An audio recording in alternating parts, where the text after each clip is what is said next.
నేను హోంమంత్రి కాదు, లా అండ్ ఆర్డర్ నా చేతిలో లేదు. పవన్ కళ్యాణ్ పదే పదే చెప్పే మాటలు ఇవి.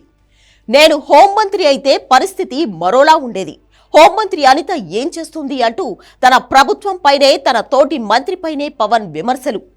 ఇవన్నీ చూస్తుంటే హోంమంత్రి పదవి కోసం పవన్ తహతహలాడుతున్నారా? హోంమంత్రి అయితే తప్ప అసలు సిసలైన పవర్ చేతిలోకి రాదనుకుంటున్నారా అని అనుమానం చాలా మందికి వస్తుంది.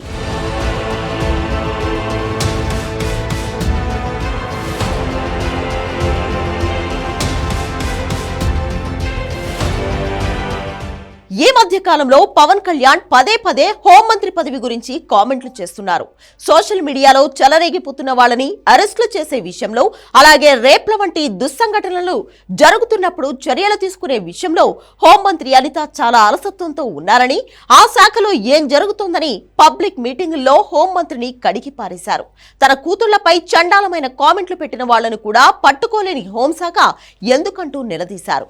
నేను హోమ్ మినిస్టర్ అయి ఉంటే పరిస్థితి మరోలా ఉంటుందంటూ పరోక్షంగా చంద్రబాబుకి, అనితకి తన టార్గెట్ చేస్తున్న వాళ్ళందరికీ వార్నింగ్ ఇచ్చారు. హోమ్ మినిస్టర్ అనిత గారు కూడా చెప్తా ఉన్నాను, మీరు మంత్రి, మీరు హోమ్ మినిస్టర్, నేను పంచాయతీరాజ్ శాఖ మంత్రిని, నేను అటవీ శాఖ మంత్రిని, పర్యావరణ శాఖ మంత్రిని, హోం మంత్రి శాఖ మీరు బాధ్యత వహించండి.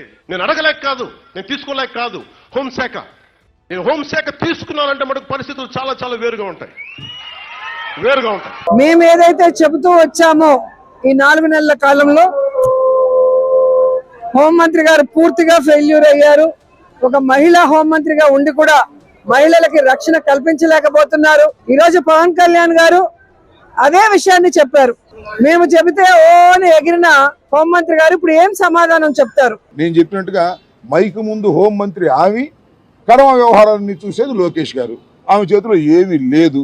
మైకు ముందు మాత్రమే అద్భుతంగా, అమోఘంగా, విచ్చలవిడిగా మాట్లాడేటువంటి పరిస్థితుల్లో ఆమె కనిపిస్తుంది. పవన్ మాటలు రాష్ట్ర రాజకీయాల్లో చర్చకు దారితీశాయి.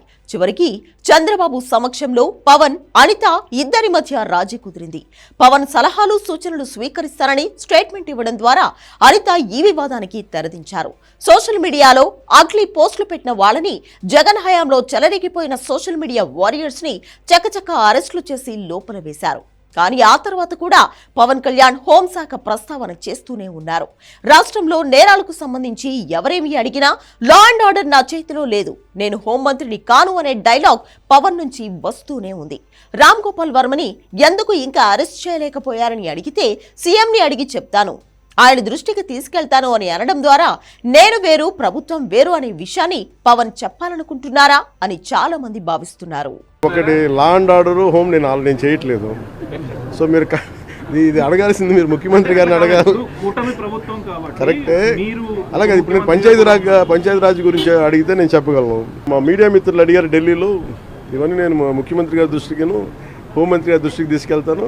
హోంమంత్రి పదవిపై పవన్ కు మొదటి నుంచి ఆసక్తి ఉంది. ముఖ్యమంత్రి తర్వాత హోంమంత్రికే ప్రభుత్వంలో ప్రాధాన్యత ఉంటుంది. అంత ముఖ్యమైన శాఖను అనిత లాంటి వాళ్ళకి ఇచ్చి పరోక్షంగా చంద్రబాబు, లోకేష్ ఆ శాఖను నడుపుతున్నారు అనేది అందరికీ తెలిసిన విషయమే.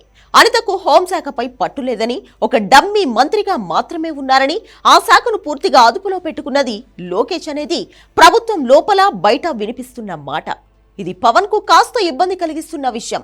అందుకే పదే పదే నేను హోంమంత్రిని అయితే పరిస్థితి మరోలా ఉంటుందంటూ బహిరంగంగానే మాట్లాడుతున్నారు. అన్నిటికీ మించి హోంశాఖలో విపరీతమైన అవినీతి జరుగుతోందని, ఇటీవల ఎస్ఐలు, సిఐలు, డిఎస్పీలు బదిలీలో లక్షలు, కోట్లు చేతులు మారాయని విమర్శలు వచ్చాయి. ఎస్ఐ పోస్టింగ్లు, ట్రాన్స్ఫర్లకి, ఉద్యోగానికి కాదు, ఈవెన్ ట్రాన్స్ఫర్లకి, సిఐ ట్రాన్స్ఫర్లకి లక్షలు డబ్బులు వసూలు చేసుకుంటున్నారు మీ వాళ్ళు. 10 లక్షలు, 20 లక్షలు ఆ గోదావరి జిల్లాలతో ఒక సిఐ పోస్ట్కి ట్రాన్స్ఫర్ కోసము 50 లక్షల రూపాయలు ఇచ్చారట. 50 లక్షలు. అరే, ఎస్ఐలు, సిఐలు, డిఎస్పీలు అన్నిట్లో కూడా డబ్బులు తింటా ఉంటే లక్షలు వాళ్ళు లా అండ్ ఆర్డర్ కంట్రోల్ చేస్తారా? అసలు మీ గవర్నమెంట్ వచ్చినాక ఏమైనా మార్పు చూపించారా అని నేను అడుగుతా ఉన్నా. హోంశాఖ అచేతనంగా ఉండడం, అవినీతి ఆరోపణలు రావడం చూసి అసలు ఆ శాఖ తన చేతిలో ఉంటే రాష్ట్రంపై కంట్రోల్ ఉంటుంది కదా అనే భావనలో పవన్ కళ్యాణ్ ఉన్నారు. అందుకే పదే పదే ఆ విషయాన్ని చంద్రబాబు గుర్తు చేస్తున్నారు. అంతేకాదు అనిత ఆ పదవికి సరిపోదని చాన్నాళ్లుగా గత ప్రభుత్వాల్లో హోంమంత్రిగా సత్తాలేని వాళ్ళని పెట్టి వెనక ఉండి కొందరు చక్రం తిప్పుతున్నారనే విమర్శకు చెక్ పెట్టాలని కూడా పవన్ కళ్యాణ్ భావిస్తున్నట్లున్నది.